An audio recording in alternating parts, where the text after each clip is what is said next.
All right, guys.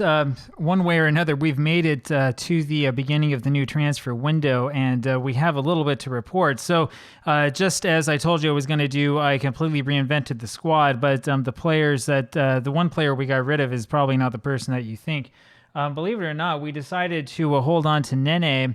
Nene is still on the squad after that hat-trick performance, and I'm starting to think he might be pretty good. Now, it was Leach Haba who we got rid of.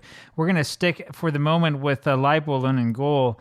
They're calling him a fringe player, but right here is the important part. The current ability as a leading CTP Premier player, Premier League player. So he's probably the best Taiwanese goaltender in the game.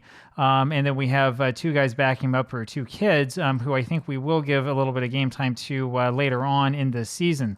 I'm not quite as worried about goal as I probably should be, and the reason why is because since we got rid of Leach Haba, we were able to bring Kader Bamba back in.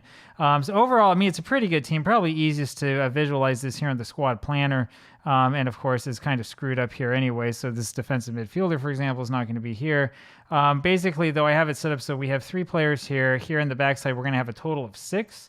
As I look at my version of the squad planner, it does look a little bit different. In fact, what I will do here for you is I will try to show you both at once. So we go over here to our screen view. Oh, you know what? It's not going to work. It's not going to let me see it. So forget about that. We'll go back over here. I will just read off of this while I look at this for you.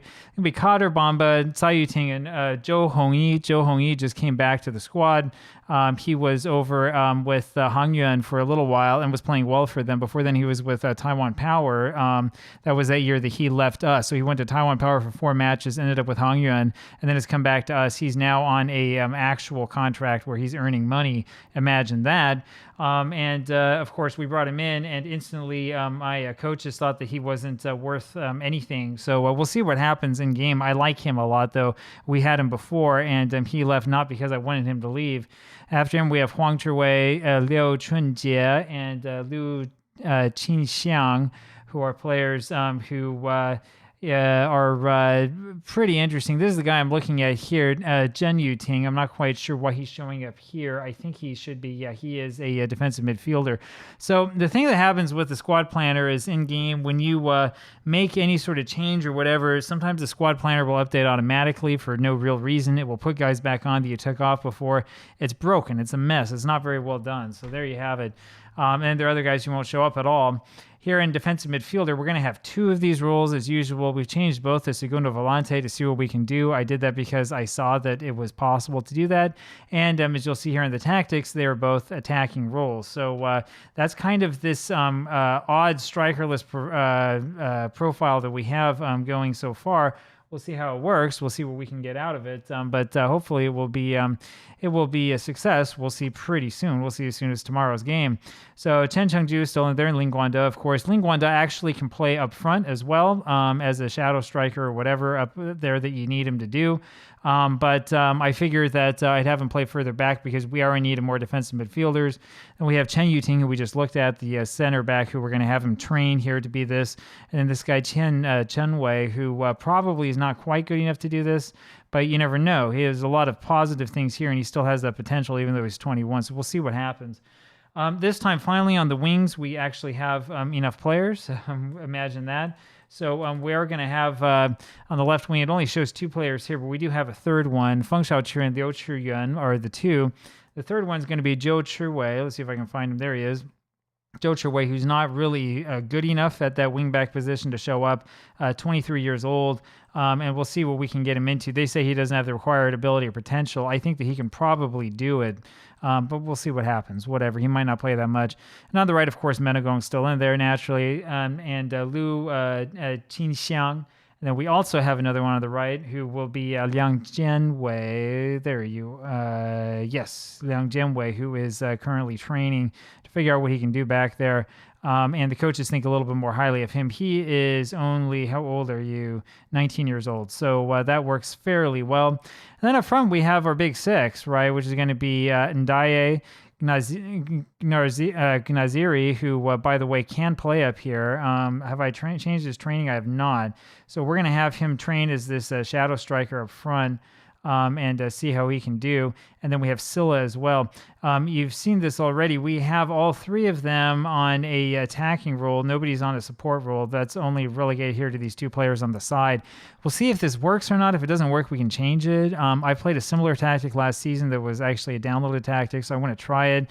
I know most of the tactics will have like this one as an attacking midfielder, and this one would be an attacking midfielder on support, right? So you have one guy who gets the ball, and then the other two guys who go up and strike. I don't know. We'll see what happens. It's Taiwan. We can play with it. And then behind them, so you have Ndaye, Gnaziri, and then Silla. And then behind him, you have Yao Guchi, who we just got. Everybody thinks he's not good enough. This guy was a leading player at the division below. The coach thinks he's not quite good enough. The nice thing that he brings in, by the way, though, is he brings in a lot of experience. And so he ends up being influential as soon as he comes in. And so I figure, okay, well, we'll just leave him in here and see if he can add to the experience of the squad a little bit. I know that people think it's overrated. I've always said that it's overrated, but maybe it's not, and it's good to have a player like that we can use as a backup if needed. Then we have this young Weijia, who is probably just as good. And then Ye Zhenwei, who you've seen before. We've had him play a couple of times. And so there you go. There you have it. That's kind of what's happened here. In terms of a transfer history, we only brought in what? So in this last transfer window, 1, 2, 3, 4, 5, that was it, right?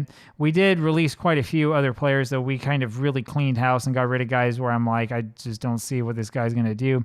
Li Chaba is still on the payroll, but he is now over on loan with Bantu FC, which I guess is it's in Lesotho, right? And that's where he plays internationally. So it's probably a good thing for him. I think that he should be out there playing. I was very frustrated with him after giving up all those goals, especially that 5-0 loss to Athletic Club Taipei. And I thought, this is ridiculous. We could have anybody play a goal and do that. We might as well have a Taiwanese player so we can get Kader Bamba back into the squad, which is what I think our biggest problem was. So there you go. There you have it. We don't have a whole lot of time to figure out if this works or not. We play against Taiwan Power, and then the AFC Cup starts again after 2 weeks after that. There's something weird about the schedule, so I cannot schedule friendlies for this week or for the next week for some reason. I don't understand why, but it won't let me. So because we can't schedule friendlies, we're kind of stuck with what we have. And so we'll see what happens. Hopefully we can learn the tactic. Again, there weren't so many changes to the tactic, so there's some familiarity. We'll do selection advice here, just use what they tell me. It's gone down a little bit, but it's not gone down all the way. This is the same. This is actually quite similar. And we'll see if we can get these three to get used to playing up there together. So we made some changes, but they weren't like earth-shattering. And like I said, if this doesn't work, we can always play around with it. We'll see what happens. Again, mentality went balanced. In terms of how we're playing in possession, we are going to focus down the left and the right. This is copying off the many KNAP tactics that I actually showed you yesterday and what other people have done with this type of system. So we'll see what happens. We also stuck in the get stuck in. So you might see more fouling from us. We'll see if that helps or not. If it drives me nuts, I'll turn it off. And yeah, we'll just play around with this and see. This is kind of like, I'm going for this tactic with a little idea of what I want to see, but I don't fully know. So we're going to do some experimenting and we'll do it together.